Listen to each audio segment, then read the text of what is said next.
মৰমৰ কণমানিহঁত, মই আইমা তোমালোকৰ আইমাৰ সাধুঘৰ পালোহি আৰু আজি লগতে লৈ আহিছোঁ এটা খুব মজাৰ সাধু। শুনিবানে সাধু? সাধু সাধু সাধু আমি শুনো সাধু, আইমাৰ মুখৰ ৰসাল সাধু কাণ পাতি শুনো। আকৌ কৈছোঁ, সাধু সাধু সাধু আমি শুনো সাধু, আইমাৰ মুখৰ ৰসাল সাধু কাণ পাতি শুনো। শুনিবা দেই, এটা মজাৰ সাধু। বহু দিনৰ আগতে মাধৱপুৰ নামৰ এখন গাঁৱত এজন মানুহ আছিল। মানুহজনৰ আকৌ এনেই অহংকাৰ খুব বেছি, ফুটনি যে বুলি কয়, এই ইমান ফুটনি, সেই ফুটনি। সৰু সৰু কথাতে বহুত ফুটনি কৰে চবৰে লগত।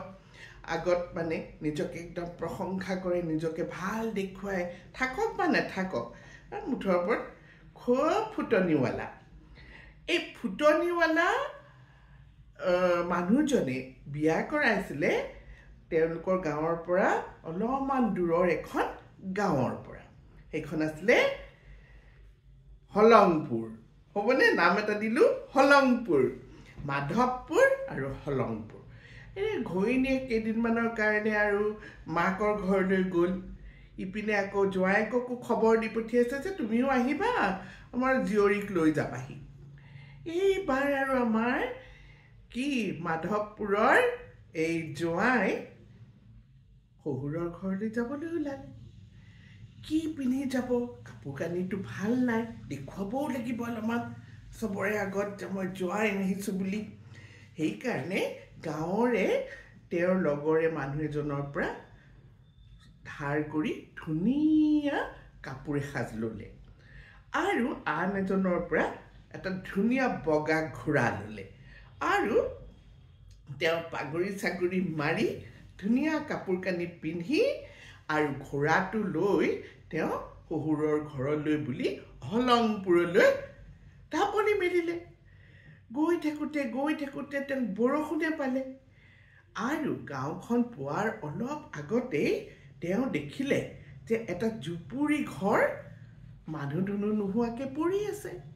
তেওঁ লাহে লাহে ঘোঁৰাটো তোমাৰ গছ এডালতে বান্ধি ঘৰটোলৈ সোমাই গ'ল আৰু ঘৰটোত যেতিয়া হেৰি মাত দিবচোন মই আহিছোঁ এই বুলি কওঁতে দৰজাখন লাহেকৈ খোল খালে।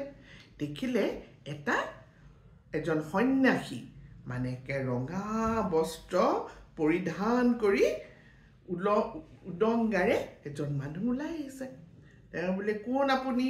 বোলে, মই এনেকৈ হলং গাঁৱলৈ যাম, কিন্তু আজি ৰাতিটোৰ কাৰণে মই ইয়াতে কটাব খুজিছোঁ।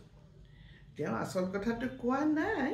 তেওঁ আচলতে ৰাতি গৈ পেলাই শহুৰৰ ঘৰলৈ গ'লে কোনেও যে তেওঁৰ ড্ৰেছ পোছাক নেদেখিব, তেওঁৰ যে ঘোঁৰাত উঠি আহিছে সেয়াও নেদেখিব। সেইকাৰণেহে ৰাতিটোৰ কাৰণে মানুহজনৰ ঘৰত থাকিবলৈ খুজিলে। মানুহজনে বোলে, ঠিক আছে, মই আপোনাক থাকিবলৈ দিম, কিন্তু আপুনি গৈ গাঁৱৰ পৰা, সেই ওচৰৰ গাঁওখনৰ পৰা মোক অলপমান খোৱা বস্তু আনি দিব লাগে। প্ৰত্যেক ঘৰৰে পৰা অলপ অলপ খোৱা বস্তু আনিব, কাৰণ ময়ো জানো, কাৰণ মই সদায় সেই গাঁওখনলৈ গৈ পেলাই কোনে কি দিয়ে সেয়াও মই জানো। আপুনি যদি নানে চাব, মই ইয়াত আৰু আপোনাক থাকিবলৈ নিদিওঁ। এই বুলি কওঁতে আৰু আমাৰ জোঁৱাই বোপায়ে কি কৰিলে জানানে? বোলে, মই যাওঁ, কিন্তু মোৰ এইটো কাপোৰযোৰটো তিতা। বোলে, নহয়, আপুনিতো এইটো ড্ৰেছত গ'লে আপোনাক কোনেও ভিক্ষা নিদিব, আপুনি মোৰ ড্ৰেছটো পিন্ধক।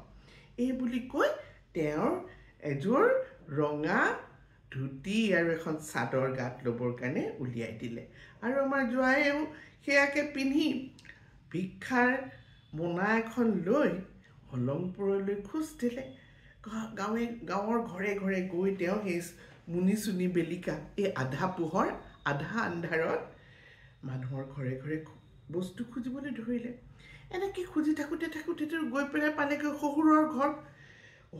এতিয়া কি কৰিব?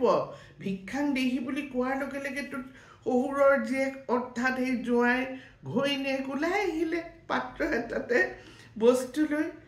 তেওঁক দেখিয়েই জোঁৱায়ে উল্টাই একে দৌৰ আৰম্ভ কৰিলে। বোলে এতিয়াতো আৰু কথাটো প্ৰকাশ হৈ পৰিব এই বুলি দৌৰোতে আগদিনাখন বৰষুণত পিছল হৈ থকাৰ কাৰণে তেওঁ পিছল খাই ওচৰতে পানীৰ ডোঙা এটা আছিলে তাতে খটলংকৈ পৰি গ'ল আৰু ইপিনে আমাৰ এই যে তেওঁৰ স্ত্ৰী অৰ্থাৎ সেই ঘৰখনৰ জীয়ৰীয়ে চিঞৰ বাখৰ লগালে মানুহ এজন আহিছিলে মানুহজন পানীত পৰিলেও কোনোবাই বচা বচা বুলি কওঁতে ঘৰৰ মানুহ ওচৰৰ মানুহ চব গোট খাই সেই ডোংটোৰ পৰা আমাৰ জোঁৱাইক টানি টুনি উলিয়ালে সকলো আচৰিত হ'লো এয়া দেখোন আমাৰ গাঁৱৰ জোঁৱাই কি গতি হ'ল এয়া কি ড্ৰেছ পিন্ধিছা তুমি কিয় ভিক্ষা মাগিছা এই বুলি সোধোতে তেওঁতো গোটেইবিলাক বিতংকৈ ক'লে যে এনেকুৱা এনেকুৱা ঘটনা তেতিয়া শহুৰেকে সেই মানুহটোক বিচাৰি গ'ল য'ত তেওঁ নিজৰ পেণ্ট চাৰ্ট আৰু কি এৰি থৈ আহিছিলে